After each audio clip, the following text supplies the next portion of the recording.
भारत की पनडुब्बी खरीद डील से बाहर हुआ फ्रांस। अब साउथ कोरिया से आएगा खतरनाक हथियार। ताइवान के आगे भाग खड़ा हुआ चीन। हवा के अंदर ही चीनी फाइटर जेटों का निकला कचूमर। नमस्कार, एक बार फिर से आपका स्वागत है प्लेनेट 4 पर। तो दोस्तों, आज इन्हीं खबरों के बारे में हम आपको विस्तार से बताएंगे, तो हमारे साथ बने रहिएगा। दोस्तों, आपको पता है भारत रूस के बाद सबसे ज्यादा अगर किसी देश से हथियारों का आयात करता है तो वह इजराइल और फ्रांस है। लेकिन अब फ्रांस भारत को एक ऐसे खतरनाक पावरफुल हथियार को देने से मना कर दिया है जिसकी भारत को सख्त जरूरत है। जी हाँ दोस्तों, फ्रांस अब भारत को अपनी अत्याधुनिक एडवांस पनडुब्बी नहीं देगा। फ्रांस ने भारत के साथ इस डील से मना कर दिया है। लेकिन दोस्तों, आपको जानकारी के लिए बता दूं कि यह डील तकरीबन 43,000 करोड़ रुपए की थी, यानी कि 6 अरब डॉलर से भी ज्यादा का ये डील था। अगर कोई देश भारत के साथ इस डील को करता तो शायद उसके डिफेंस सेक्टर को बहुत ही ज्यादा तेजी से बूस्ट मिलता। लेकिन हैरानी वाली बात यह है कि फ्रांस भारत के साथ इतनी बड़ी डील को छोड़ सकता है। आपको बता दूं कि दोस्तों, अब से कुछ साल पहले भारत ने एक कॉन्ट्रैक्ट निकाला था जिसके अंदर भारत को 6 ऐसी एडवांस्ड पनडुब्बियों की जरूरत है जो कि भारतीय नौसेना के लिए समुद्र में धमाका कर सके। दोस्तों, भारत की इस डील का नाम था प्रोजेक्ट P75I, जिसके अंतर्गत जैसा कि आपको मैंने बताया, भारत को 6 पनडुब्बियां खरीदनी हैं और उसके लिए कई देशों ने भारत के साथ इस डील को करने के लिए हाथ आगे बढ़ाया, जिसमें रूस, फ्रांस, जर्मनी, दक्षिणी कोरिया जैसे देश शामिल हैं। दोस्तों, इस डील के साथ भारत ने एक ऐसी शर्त रखी थी जिसमें उसने बताया कि वह उस देश के साथ इस डील को करेगा, उस देश की पनडुब्बी को खरीदेगा जो हमें पनडुब्बी के अंदर AIP सिस्टम लगा कर देगा, यानी एयर इंडिपेंडेंट प्रपल्सन सिस्टम, जो कि भारतीय नौसेना के लिए बहुत ही ज्यादा जरूरी है। लेकिन दोस्तों, सबसे पहले इस डील से जर्मनी ने अपने हाथ पीछे खींच लिए। उसके बाद रूस ने भी इस डील को छोड़ दिया। जी हां, रूस भी इस डील से हट चुका है और अब जो खबर आई है उसके अनुसार फ्रांस भी इस डील को छोड़कर पीछे जा चुका है। अब भारत के सामने बस एक ही ऑप्शन है, वह है साउथ कोरिया। भारत और साउथ कोरिया के बीच यह डील होने का चांस ज्यादा है। दोस्तों, भारत ने जब इस डील को निकाला था उस वक्त ये देश बहुत ही ज्यादा लालच में थे, क्योंकि बहुत बड़ी डील है जिससे उन देशों को अरबों डॉलर का फायदा होता। लेकिन सबसे पहले जब रूस बाहर निकला तो उसने भी ये कहा कि हमारे पास AIP टेक्नोलॉजी नहीं है, और अब फ्रांस ने भी यही बात बोली है और इसी के अनुसार इस डील को छोड़ा है कि हमारे पास AIP टेक्नोलॉजी है ही नहीं, तो हम आपको कैसे दे सकते हैं। लेकिन दोस्तों, भारत के पास जो एक ही ऑप्शन है वह है साउथ कोरिया, और सबसे बड़ी और अच्छी बात यह है कि साउथ कोरिया की जो पनडुब्बी है KSS-3, उसके अंदर यह टेक्नोलॉजी मौजूद है।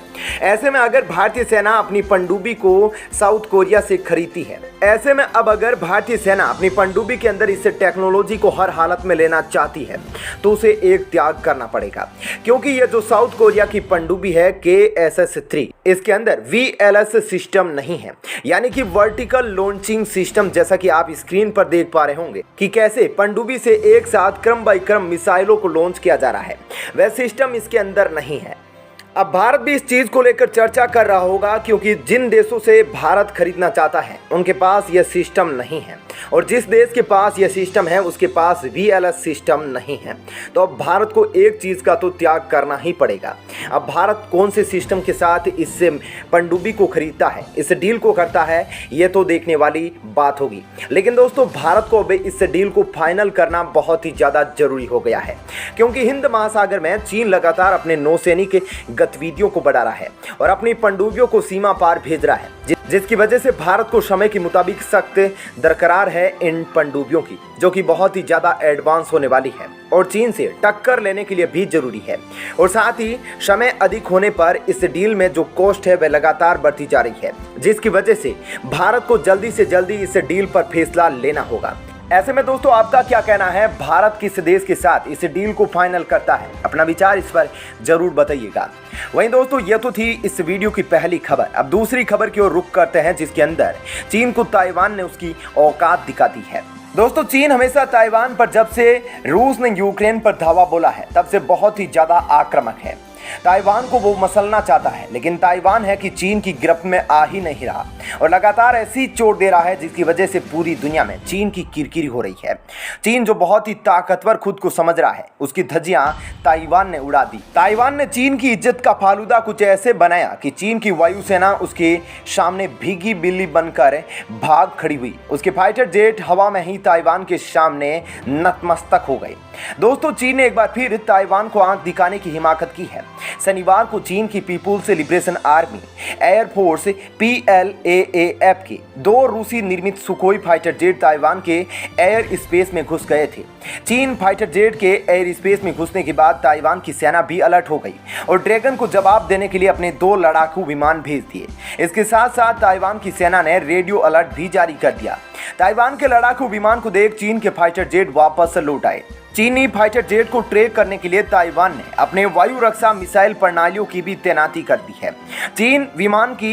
चीन विमान को ताइवान में घुसपैठ वहां के स्थानीय समय के अनुसार सुबह 8:53 पर और दोपहर 1:23 पर की। दोनों ही विमान को ताइवान एयर स्पेस के दक्षिणी पश्चिमी क्षेत्र के डोंगसगा द्वीप के उत्तर पूर्व में 9,800 मीटर की ऊंचाई पर ट्रैक किया गया था। ऐसा पहली बार नहीं है जब चीनी फाइटर जेट ताइवान के एयर स्पेस में घुसे हो। इससे पहले भी चीन कई बार यह हिमाकत कर चुका है। चीन लगातार ताइवान पर आक्रमण की धमकी देता रहता है। ऐसे में कुछ लोगों का मानना है कि आक्रमण की आशंका बढ़ गई है। दूसरी ओर एक तर्क और दिया जा रहा है कि यूक्रेन को लेकर चीनी सैन्य विफलताओं को देखते हुए चीन सावधानी बरत सकता है। पिछले कुछ सालों से दुनिया के कई देशों को ताइवान से सपोर्ट मिल रहा है। इसके साथ ही ताइवान के लोगों के बीच भी जागरूकता पहले के मुकाबले बढ़ी है। यह चीन के लिए चिंता का कारण है। ऐसे में दोस्तों, क्या कहना है आपका इस खबर पर जरूर बताइएगा। साथ ही वीडियो को लाइक और शेयर जरूर करें। धन्यवाद।